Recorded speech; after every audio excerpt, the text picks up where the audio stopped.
What up, YouTube? Today I'm here going to walk through how I paint a body from start to finish.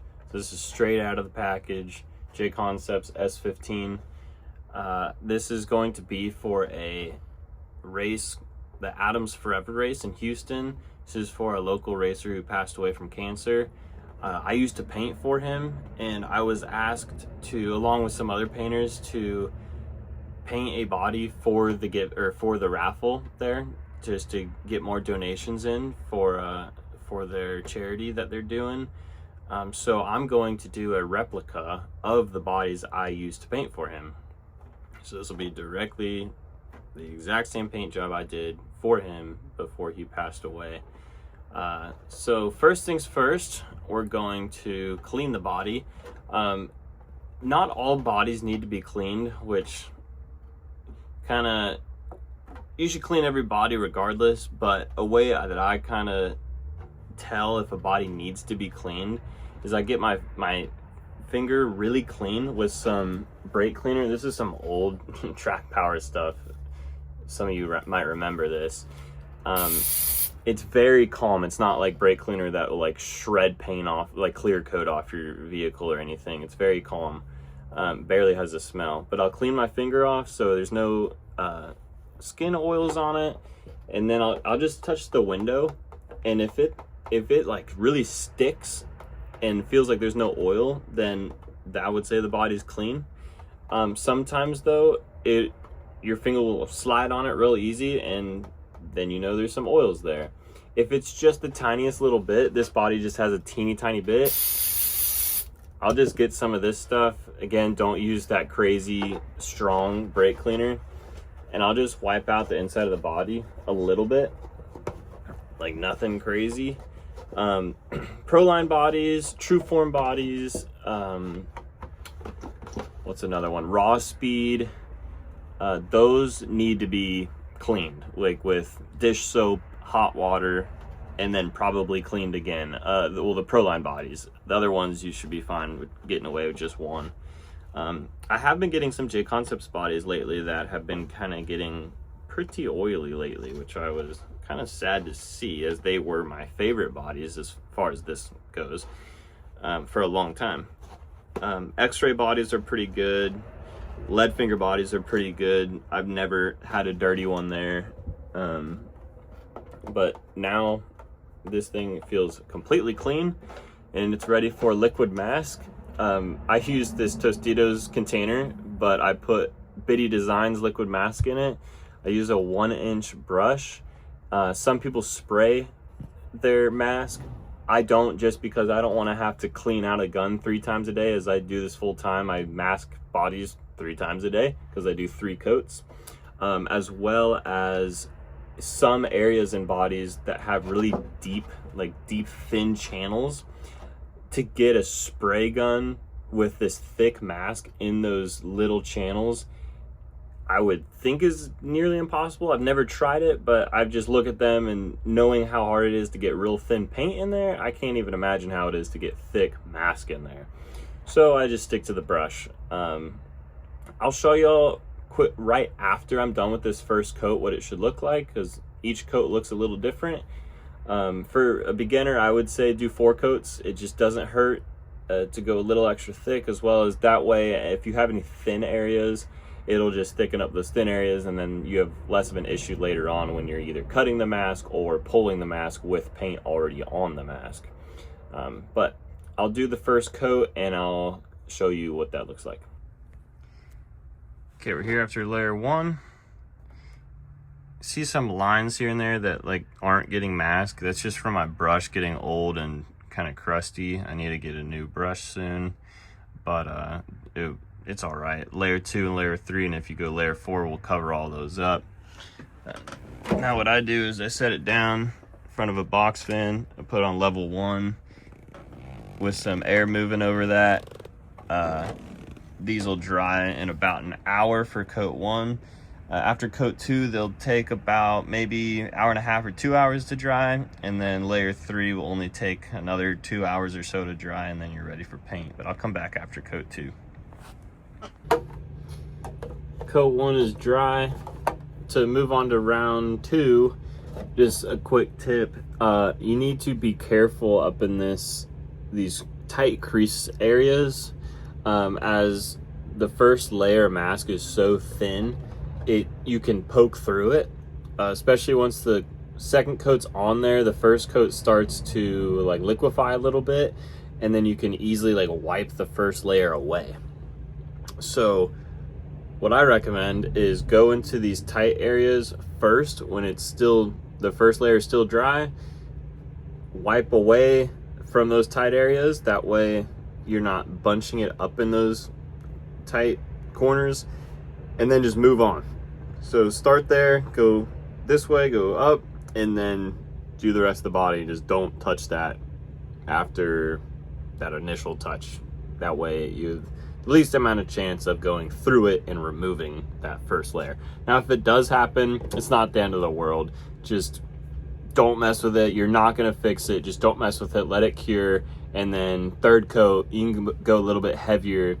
Don't make a pond right there, but go a little heavier right there on the third coat, and you will be set. This is what it should look like after coat 2. Nothing special, just making sure that it's getting coverage and there's no super thin spots. And then set it in front of the fan again and come back in a couple hours. I don't remember if I mentioned it, but after each coat, use as hot of water as you can handle on your hands and rinse your brush out, really getting in between the bristles. Even sometimes you can hold them real tight like that and run through it, just to for some reason the masking gets like caught up in the tips, these thin tips, real good. When you're dipping your brush into the mask, don't go any higher than about here, as if you go higher, once you start spreading the mask, it'll go up into the top. So you can kind of see right there, it's starting to get up into the upper part of the brush. Anyways, if you dip further than basically 40%, your brush will start destroying itself really fast for masking purposes. You'll have a horrible applicator after that. So that's just a quick tip. And then I just fan it out like this, and in a couple hours it's dry enough to where it's fine for the next coat. It's not 100% dry, but it's dry enough. A couple hours later, coat 2 is dry. I'm gonna move on to the third coat. Same thing as the second, except for I do go a little, or don't necessarily go a little heavier, but I also don't try to rush it. The second coat, I try to rush it just so that I don't scrape any of the first coat off. Now that there's 2 coats on, they're pretty firm, and the third one I can kind of go a little bit more heavy and not have to worry about any of the mask, kind of messing up. So that'll be it for me. Like I said, if you're new at this, I would go with 4 coats. It's not gonna hurt you. And if there are any thin spots, it will just help you going that extra little bit thicker. Coat 3, all done. Again, just setting it down by the fan, let it dry. Good morning, everybody. It's Monday, the next week. Pardon me if I'm looking at the screen. I'm needing to see the screen here and there for this next part. Before we get back into the video that this is, or the part of the video that this is about, I'm going to just show y'all a quick little trick that I'm sure is self-explanatory for some, but if you haven't thought about it, this is a great tip. Say you got a professionally painted paint job done and you want to give it a crack and try it on your own. You got your body just masked like we did in the earlier part of this video. Let's say this is the body that you got professionally painted.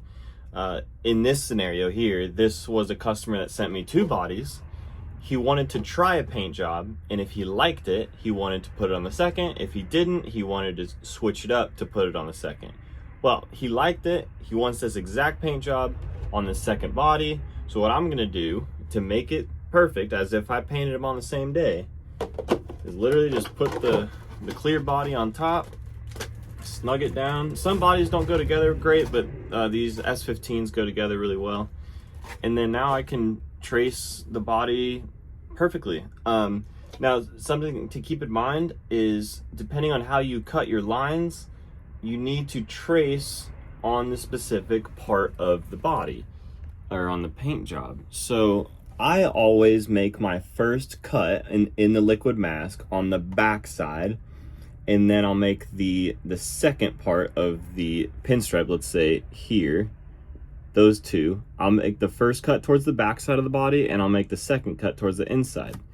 So when I'm drawing this, I need to draw on this rearward side of this black pinstripe. So just do this like that. So that way, when I make my first cut, it's going to be on the back side. And then when I go in for my second cut, it will be here. And we'll line up the same, like the same part of the body. And the lines will all, or the portions will all be the same as the body I already have painted. Versus if I make my drawing on this front edge, and then I cut there, and then cut further forward, this whole pink section will look smaller. Then if I do it on yellow, the yellow section then will look smaller. So the pink and yellow will look proportionate, but then the blue section will look bigger. And now the two bodies, when you have them side by side, let's say if you have a nitro buggy and an e-buggy side by side, they'll look slightly different. You really have to look to tell, but me being a little bit of a perfectionist with this, if he wants the same paint job, I'm gonna give him the same paint job. And that would be a way. Also too, this would help if you got a paint job professionally painted and you want to try it on your own. This way you don't have to come up with a design. You don't have to figure out, oh, well, how do I make a straight point, you know, like that, because those aren't the easiest things in the world. But if you can just match this up, then perfect. That helps you out a ton. So I'm going to draw this up, and that is for a different customer than what this video is for, but just figured that'd be a good quick tip if you're trying to give a crack at your first paint job on your own. This helps a ton.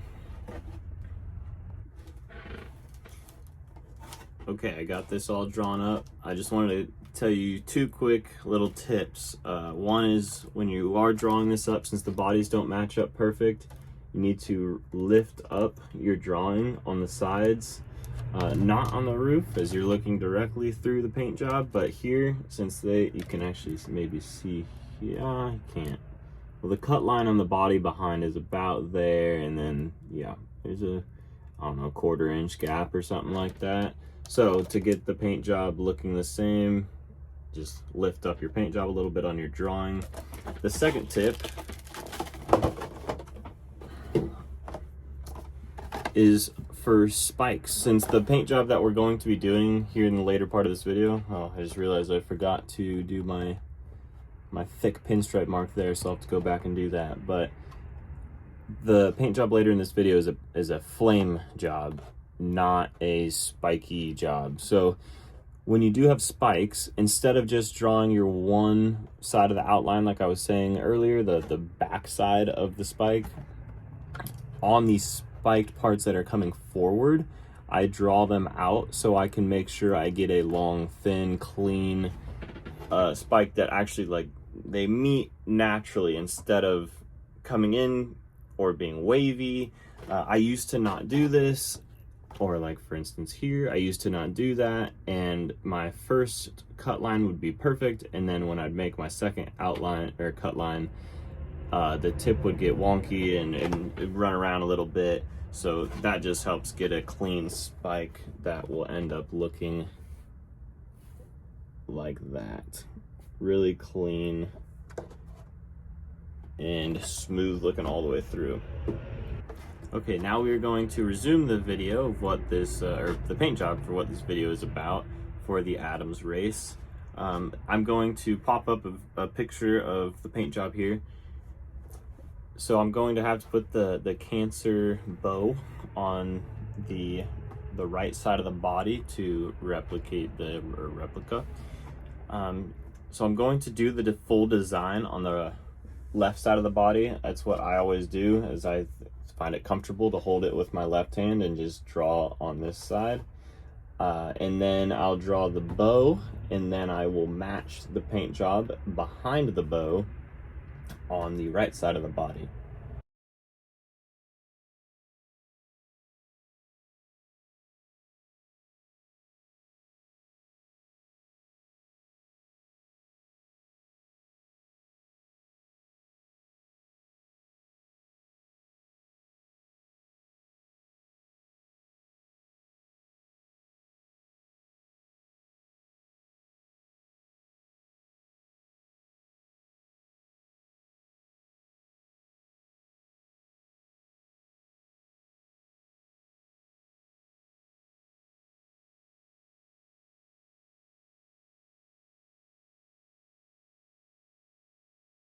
Got it all drawn up. You can see I did this side first. The only part of the body where I do a second line is right here, because I wanted that pinstripe to be a little thicker right there. It's just kind of a neat flame look that I've been experimenting with lately, that I've been liking. Did the bow on that side. By the way, if you use a Sharpie to do your lines and you don't like part of it, use a rag, some of this electric cleaner again, or brake cleaner, and tell I've used it quite a bit on just erasing little bits here and there. If there's a little mess up, like right here, and you don't want to risk erasing too much, I just take my tweezers and I scrape it away. You can be really precise with it in that way. Or like, if, for instance, I actually did this here. This flame line was too thick for my liking, and so I could either erase the inside of it and make the flame wider, or what I did was I erased the outside of it and I made the flame narrower. So you can be really precise with scraping your lines away with the tweezers.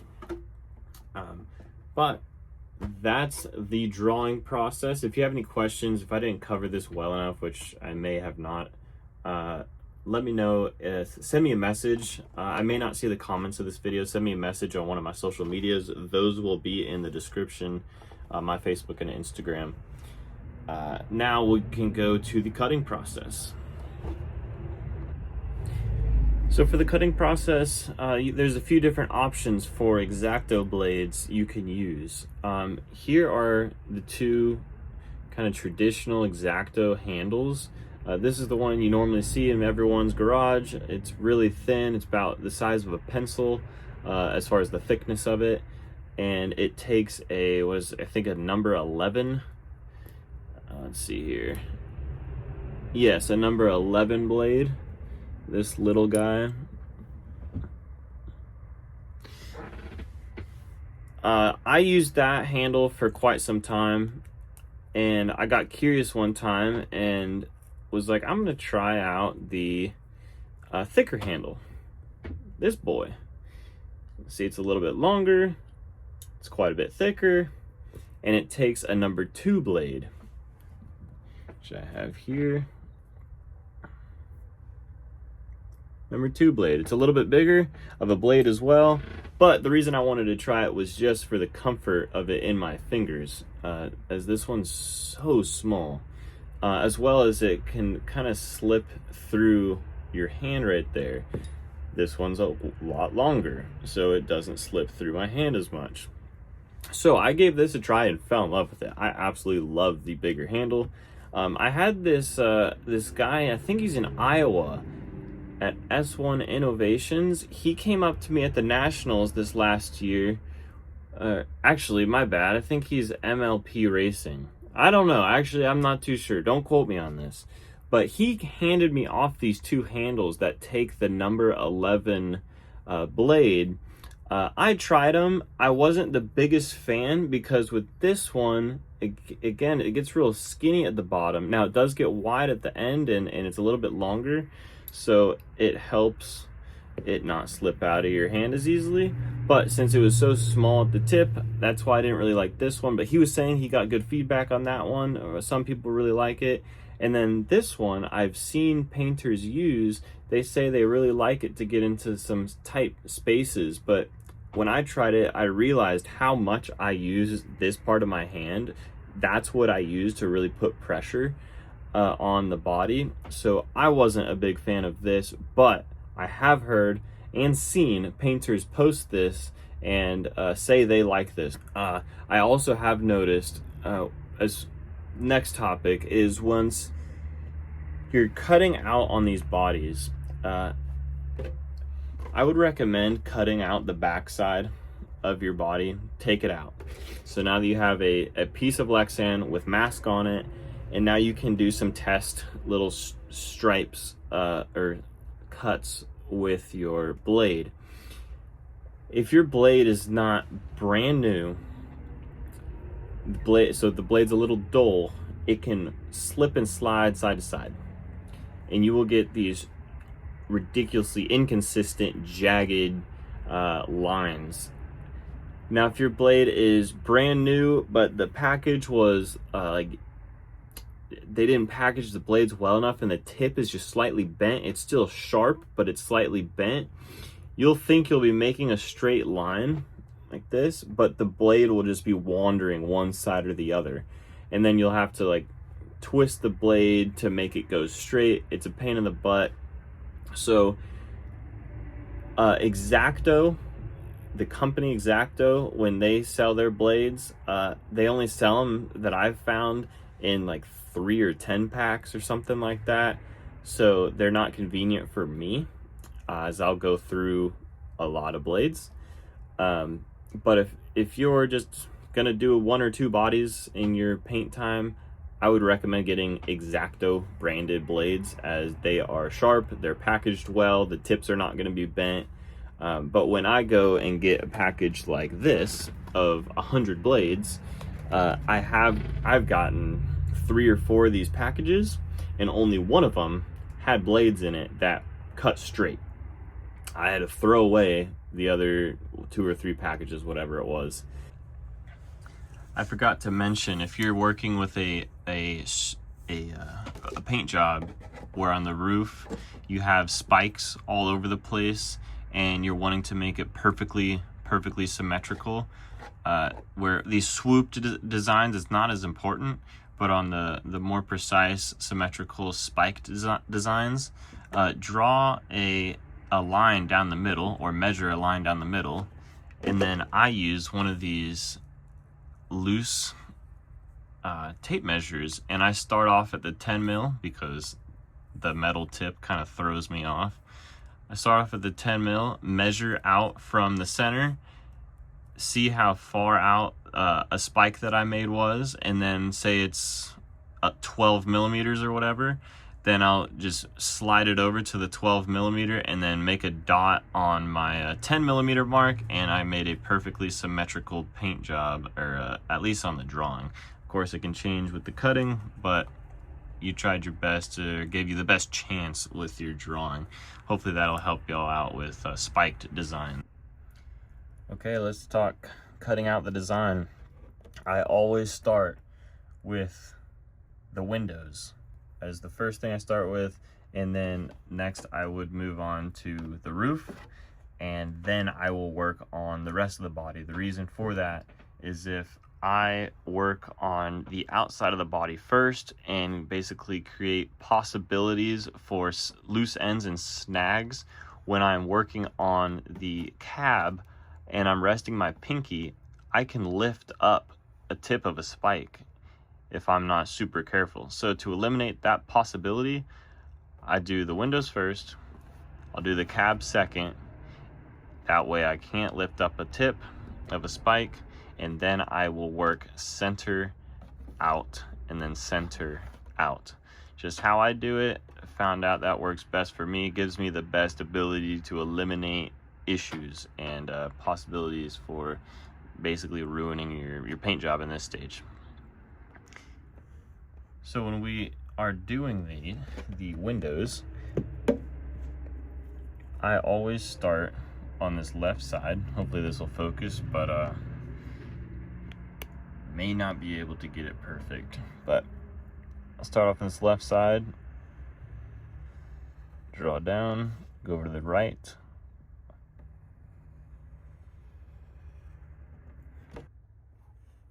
Bear with me with this filming. This is not the easiest thing to set up this tripod right in between me and the body.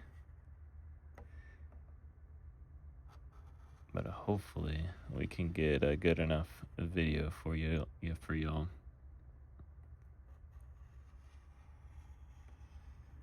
If you need to make a secondary line for these windows on the outside with your Sharpie, go for it. The more drawing you do, the less guessing you'll have to do when you're making your cuts.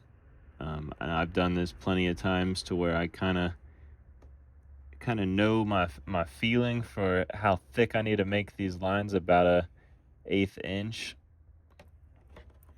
And I do not lift this. Don't lift this up, because if you look over here, the different pinstripes are different colors.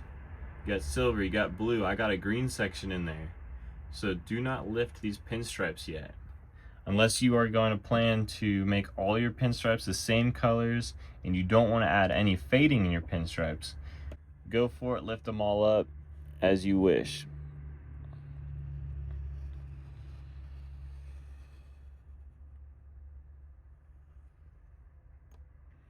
You don't want to put too much pressure, just enough to cut through that liquid mask, which it does not take much with these brand new blades. I mean, you basically just got to rest it on and putting the tiniest bit of pressure. You can almost think about it, if you're taking a pencil and you're shading in a section with a pencil, with a lead pencil, you know how much pressure that takes. It's almost nothing. Use basically that amount of pressure, just enough to basically get the lead to lay down on that paper.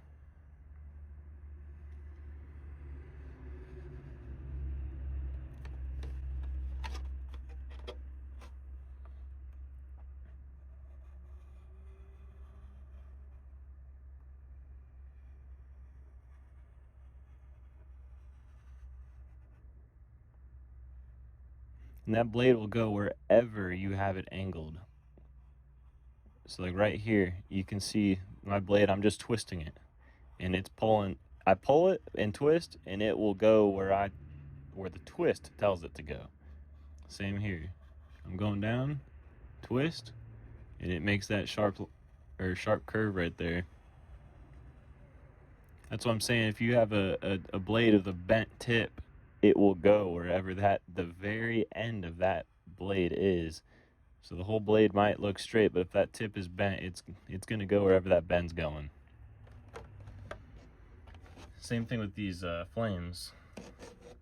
I'll start here and just twist, and it will go wherever that twist, or where I tell that twist to go. See if I can get this on camera.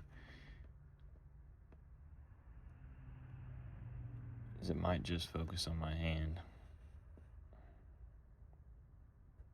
So I'll stop there, come up to this tip, pull, twist, meet up, start again at that point. I'll go about a 1/2 millimeter or a millimeter. Here, I'll go back and show you what I'm about to talk about. With this intersection here, when I start that second line, I'll start a 1/2 mil or a mil past it and come across the first cut I made. Because if I start right in it, the blade will want to follow the first cut you made. It won't want to go over.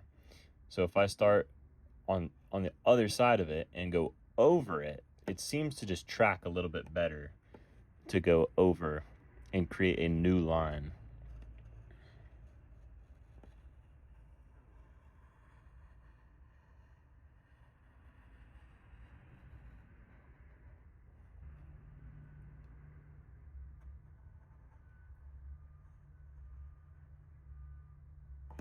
You want to stop as soon as you hit that intersection. You want to try your best to not go into the flame.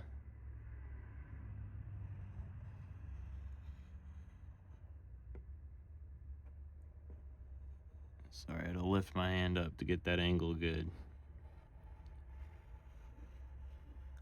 Okay, so this is a spike here. This is a tricky, I don't know what you call it, obstacle with cutting RC bodies. There's a couple ways you could approach this, and both ways are hard. What I'm going to do is I'm going to start down here at this crease of this cab and come up. That's the preferred way for me. The other way is to start here and go that way. So I'd flip the body around and go towards the front of the body. The pros and cons of both. The pro of this method here is you get to do it in one cut.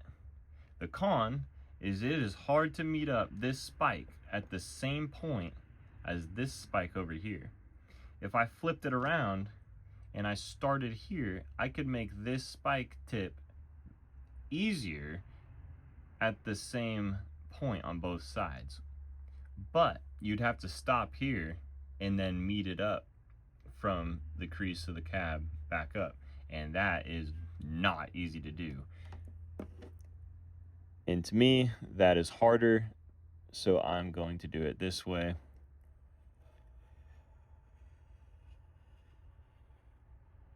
Something you can do is once I make that tip, you can go with a Sharpie here. Say our tip ends right there. Now I could flip the body around. I would look at it like this, but for sake of the video, since y'all can't see that, then I would make my mark there. So I'm gonna do that real quick. So that's where I would want my tip on the other side to finish. Now this is being an extreme perfectionist. I generally do not do this as a couple millimeters. You're just not gonna tell unless it's a show body. Now if someone's saying, hey man, I'm gonna put this in the concourse at the Nationals and I want this paint job to win, I'm going, now the judges, I've seen the judges judge these paint jobs. They do not look at this, but for I guess the fun of it, this is a tip to just make sure that your tips are the exact same on both sides. But again, basically nobody in RC is going to look at this. Kind of an Easter egg. So I went ahead and finished cutting that second spike that's behind this flame here. I matched up these tips here perfectly, almost to the millimeter. But what you can see is I did not make that line for the inside spike, and you can see this one here is closer to the front of the body than this one. So that's kind of what I'm saying. Most people will not notice this. They'll just say, oh, that's a cool paint job, and they're not going to look at that. But if you wanted this to be a show body, make that line. Once you're done with one side, make it on the other side and try your best to meet up with that line you made. Because yeah, this is not perfect work right here. Okay, I'm working on another body today, and I just remembered another tip that could help y'all a bit. Let's say you've drawn up a complete side and you're trying to match it to the other side. Well, it's kind of easy to do the top. As you can see, one side when you're looking, you can see both sides. You can use body lines, for instance, like I used the end of this little wing here. For right here, I measured about, what is that? About 1/8 of an inch back of this curve is where where this spike will cross over that crease. Things like that. But when you're working on the sides, you can't see both sides at the same time unless you're looking at it like that. So I can see, or you can see here and here. That works sometimes, but we have no body lines to follow. It's just a flat surface. So what I'll do is, again, I'll use this back stripe, as I use the back stripe first. I'll put my fingernail down right where that tip is. I'll come over here and I will line up about where that is. So that looks about the same, versus if I was here, that's clearly not the same, and if I was here, that's clearly not the same. So if I'm right about there, I can then make a dot.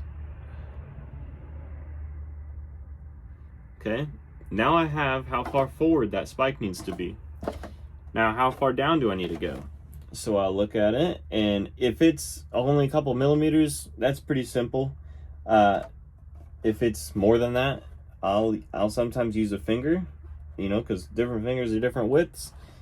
This one is smaller than a pinky. It's a perfect Sharpie size from this crease down. So I'll come over here, put my Sharpie down, and then make like a little cross. And that is where I need that tip of that spike to be. So then when I'm making this line,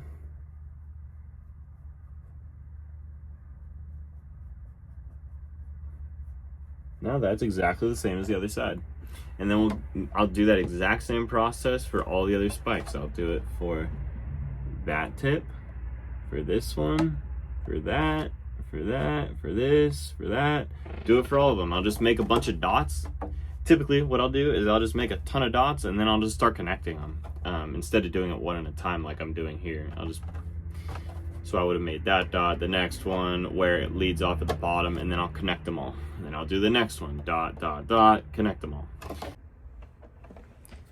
Okay, boys, I did my first, the actual flame, the most front design, and I didn't film that as it would just be difficult. But hopefully we can get some footage on these next spikes.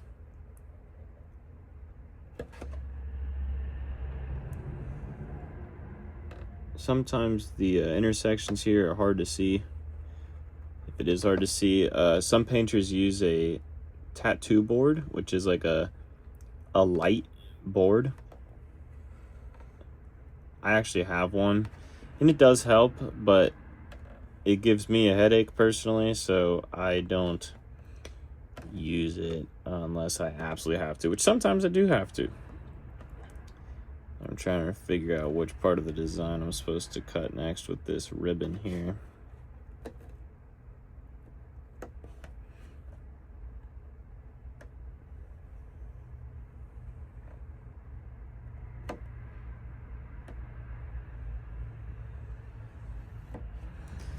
And then we'll just go over and do this second cut.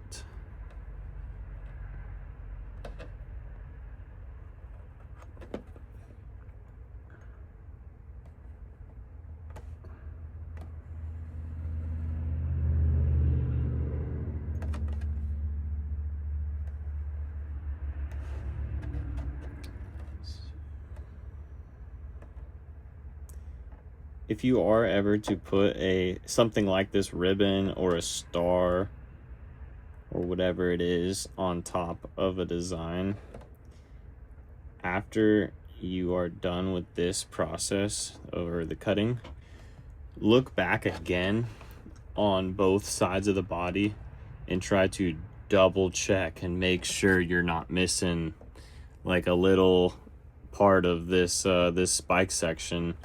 Because if, say you are, like you forgot to draw it, well, it might just look weird at the end. Just plain and simple. All right, boys, we're here in the paint booth. We're gonna do the pinstripes first. I always do the pinstriping first, literally every time. There's no exceptions. That way, every section of the body is broken apart, and there's no mask touching mask. With a cut line in between them. So we have this front pinstripe, and the windows in this top one are going to be silver. These spiked sections are going to be blue. So we have two options. You can either do the blue ones first or the silver ones first. I'm going to choose to do the silver ones first, mainly because if I do these blue pinstripes first,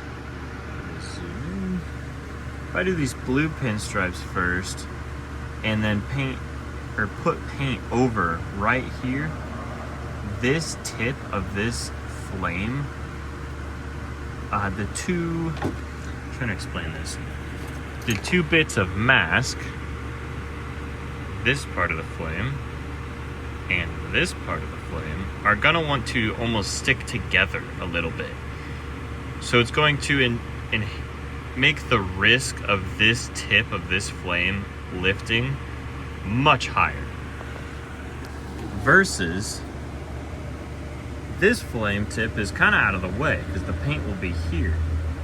This flame tip, again, the risk will be quite high of that tip lifting. So that's why I'm going to do the silver first, and then I'll move on to the blue after. Okay, so since I'm wanting to put a little bit of a black accent on this pinstripe to make it look like the window is kind of popping up above this flame, needing to take this flame off first and leave the rest of it on, the rest of the silver area. You'll see right there, I was pulling that mask up, but I was pulling the tweezers forward. That was so that blue pinstripe area did not lift up, as I was kind of pulling against the grain, versus right here I was going with the grain. So, and now I'll just take some black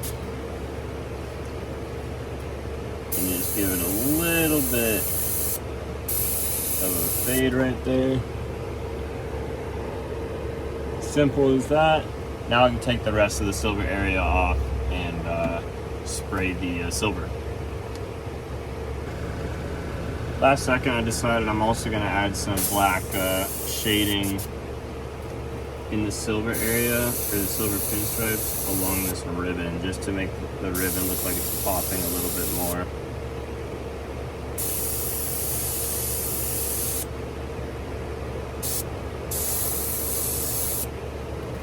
Probably not necessary, but we'll see what it looks like at the end of the project. I did not do this on the last version of this paint job, so I'm not 100% sure how this is gonna, that little touch is gonna look. Okay, it's voiceover time, boys. Here I'm going over with my silver. This is spastic silver, as you'll see here in a moment. I just go over it just enough to get coverage, nothing crazy. Just normal spastic silver. Sometimes it's called a candy backer on some websites.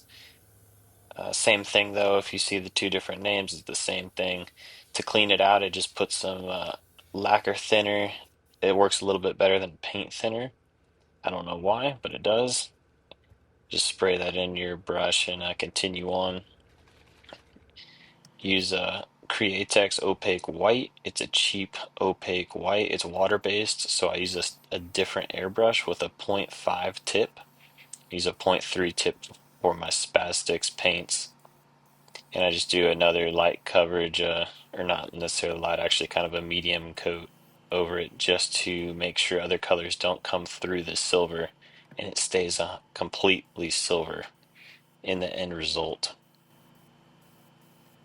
Also with this opaque white, I will pull the needle back on the airbrush a little bit to let more paint through. So instead of having the needle all the way forward, I'll pull it back a little bit, tighten it up. That way it just lets some more paint through. If you're doing fluorescent colors, like a pinstripe with fluorescent colors, I highly recommend giving 2 coats of white backing and not just one like I just did. And I will just do one with this blue pinstripe as well. But again, if you're doing like a fluorescent yellow or fluorescent pink or orange or something like that, I highly recommend doing 2 coats of white backer. That way, if there's a black pinstripe or something along that pinstripe, you will not, or sorry, not a black pinstripe, but a black fade, then you will not see it as well through that fluorescent pinstripe. What you can see me doing right here is I'm just trying to make sure I get all of my little pinstripe deals for this blue up around this cancer ribbon. Like I was saying earlier, or I may have cut it out, I'm not sure, but it's really easy to get confused when you have a ribbon or a star or something like that over your design. So I'm just really trying to double check and make sure I get everything first try. That way, later on when I'm ripping off a mask, I don't accidentally rip off a part of pinstripe that I forgot about. So here I'll be using electric blue as the dark blue and then sky blue as the light blue. Using the dark blue on all the areas where the blue pinstripe is going to underlap the silver as well as go behind the cancer ribbon just to give it a little bit of depth. It's very slightly noticeable in the end product, but if you're really looking for it, it looks really nice. Then we're going to go over with the sky blue to finish off the pinstripe. And then after this, we will back it with just one medium coat of that Createx opaque white, just to again make sure that no other colors kind of seep through this light blue.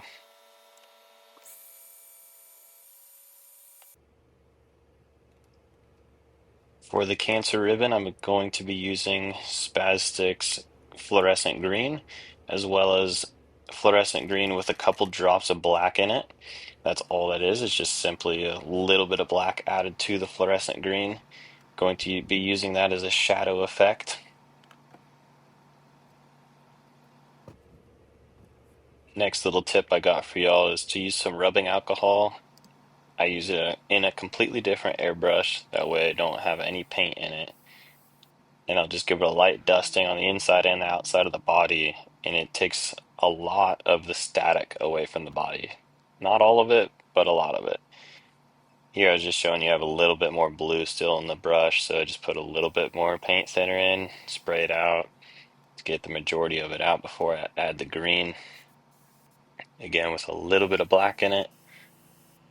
Let's do some light dusting in there just to create just the smallest bit of a shading or shadow effect. More alcohol. And back to the black and green. Another quick tip for y'all is look on Amazon for some quick connects for the air hose. There's something like around $10. They sell them an 1/8 inch and 1/4 inch. Helps a ton with only needing one hose for me it's 3 airbrushes, so I don't have multiple hoses laying around. This is a quick tip I got from my boy Stetson Moore, using some leveling thinner.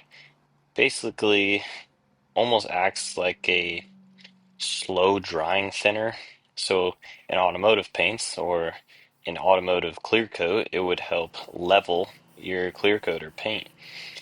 Well, for me, it helped slow down the drying process, which helps the Spazsticks paint bond to the body. So I'd give it some drips in the black, like you'll see later in the video. But also with the fluorescent colors, it has it helps it make a lot less chalky effect with the fluorescent colors. So I have to go over it quite a bit more, quite a few more coats, but it's a lot less chalky, a lot smoother of a coat for this green. It really helps with green, orange, and yellow specifically. Pink and purple doesn't seem to really need it at all, but helps a ton with green. And then I'll go over it with 2 coats of white before we move on to our next section.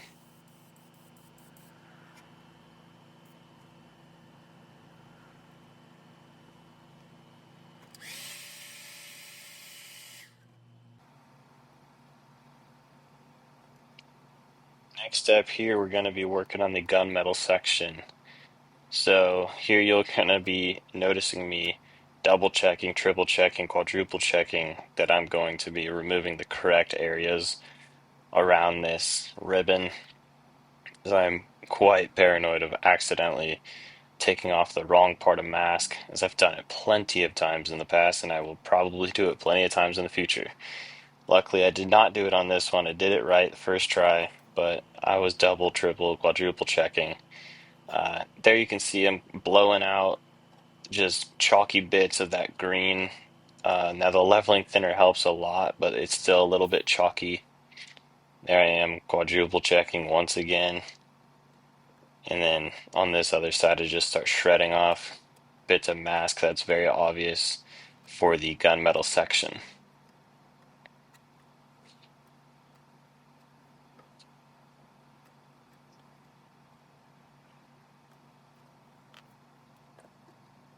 Now I'll use some more alcohol on the inside and the outside of the body here in a moment, just to take away static.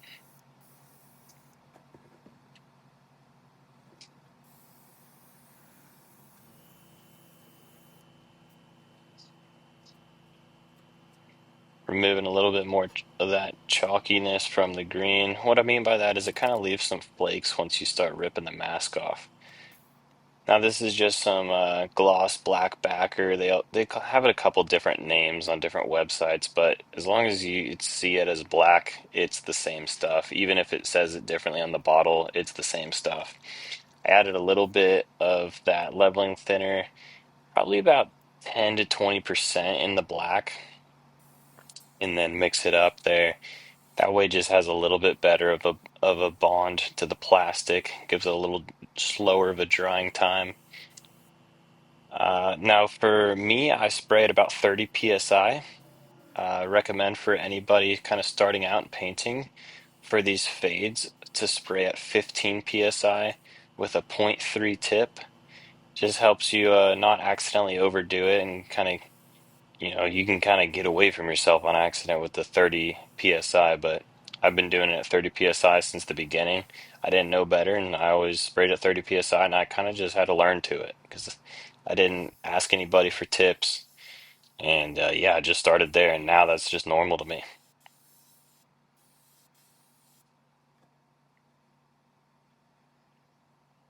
Can see some of that chalky green got in my eyes. Quite normal to happen with green and yellow.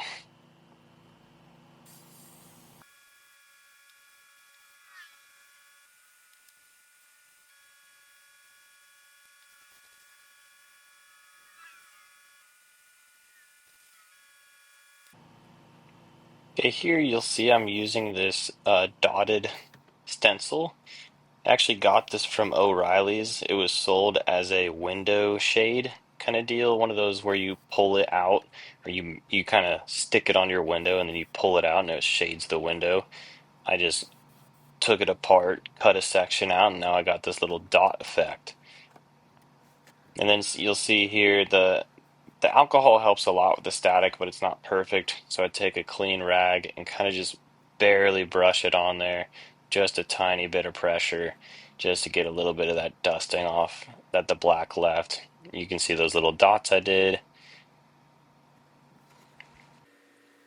For this splatter effect, I use a thick rubber glove, that way it doesn't rip on me. Just put a little black on the tip of my finger and just flick it on there.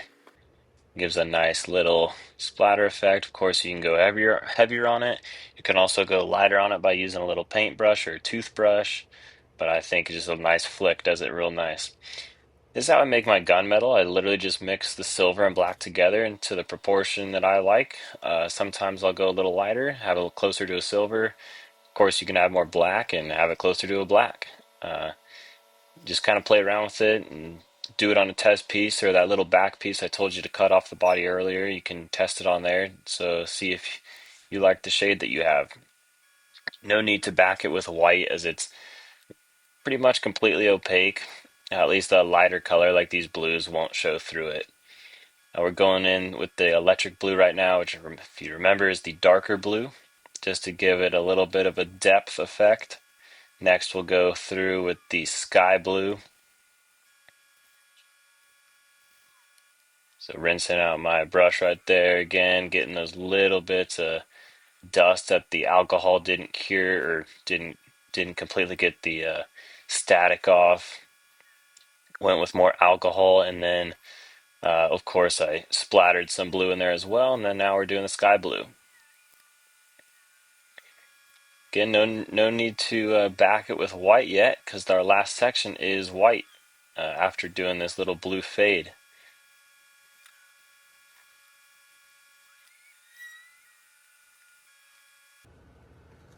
You can see the before and after using the rag to get some of that little dusty effect out.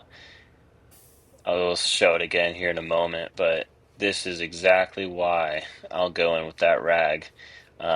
I will say if you don't use the alcohol, it's a lot worse, but there's the before, and then here's the after, just cleans it up. Uh, Once I'm done wiping it out with this rag, just double checking, making sure I got all the dusty out. Get rid of my Createx white out of my brush, and then I'll put this Viejo white, or however you pronounce that. It's a lot more expensive. That's why I don't use it for the whole process, but it sticks to the body a lot better. So when I'm painting the white directly onto the plastic, this is absolutely the white to use. It also is a lot more almost like sticky of a white to itself. So that's why I don't use it when I'm using it on the pinstriping and all of that, is because if I have a second pinstripe later on, it's really hard to break apart when it's covering two parts of mask versus the Createx white.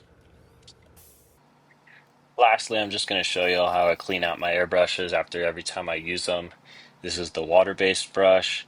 I highly recommend to do this after every time y'all use your brushes, or else paint will get gunked up in them, and the next time you use them, you will regret not doing this process. So I'll take the needle out of the front of the brush. That way I'm not dragging paint through the back of the brush, through the mechanism part of it. Twist up some rag and shove it in the tip until it's pretty clean. Generally, it's 2, maybe 3 times. Next, I go to the sink and use these straw cleaners to kind of rinse it out and shove it through the airbrush itself. So that water-based stuff's kind of hard to get out. Uh, then just reassemble the tip, and then I guess the tip cover, I don't really know what it's called. And then I do not store it with the needle in it, because if there is any paint left, I don't want that tip getting basically adhered into the inside of the airbrush. I used to do it all the time, and I'd kick myself in the butt every time I go to airbrush the next time, and my needle was stuck. Same thing with my lacquer brush. I store it with the needle out. I'll barely pull this needle back to get the tip off again, shove it through the front. I don't want to drag any paint through the back of the airbrush. I have this old cup I've had for like 10 years. That way I can just dump some thinner through it and do this 3 or 4 times through the front of the airbrush. Now, if you were airbrushing for a long time that day, go a few more times, because there's more paint just kind of caked in that airbrush. And I'll do it through the back a couple of times. Nothing crazy. Every I don't know, maybe 10, 20 paint jobs or so, I'll take the airbrush completely apart, use a Q-tip, really get in there, make sure everything's nice and clean. But for the most part, if you're taking the tip out of the needle out of the front of the brush, you shouldn't need to do that all that often. Make sure that needle's nice and clean. Just wipe paint off the outside of the airbrush, as I paint so much. If I don't do this every time, it'll get caked up real bad, real fast. And lastly, I'll clean the tip out. After this, I'll tear a little bit of the rag off and then twist it up and get it wet, and then shove it down that tip.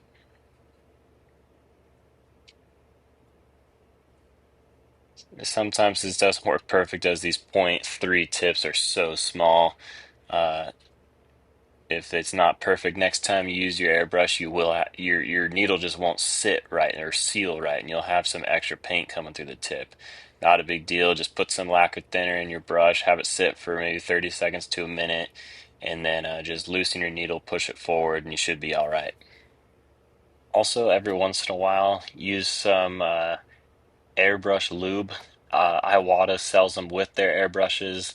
Other airbrushes might come with them. I'm not too sure, because I mainly use Iwata and Pache airbrushes. The Pache is for my water-based. I've just had it for 10 years and it just works. It's nothing great, nothing bad, just works. And for my Awatas, that's what I use for my lacquer base. Is they're really nice brushes. But use some lube on your trigger, making sure it's really free all the time. And if it gets a little bit sticky, just take it apart and add a drop of lube. You will not regret it. But yeah, here's the final product here.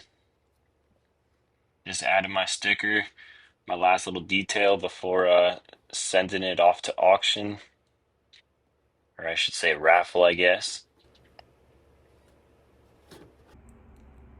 And here it is, all finished up. Now just to bring it to the auction here in a couple weeks for the Adam Simmons race at Mike's Hobby Shop, so it can get auctioned off. I hope y'all enjoyed this video. This was kind of fun to make. We'll see how editing it goes. I've never edited on a computer before, but I just got a new Apple computer, so got to try it out. Hopefully I can get this thing uploaded soon. Yeah, that's it. If y'all have any questions, like I said, message me on my Instagram or Facebook. I'll try my best to get back to y'all quickly. I'm generally pretty good with getting back to y'all within a day or two. And that's it. Thanks for watching, guys. Peace out.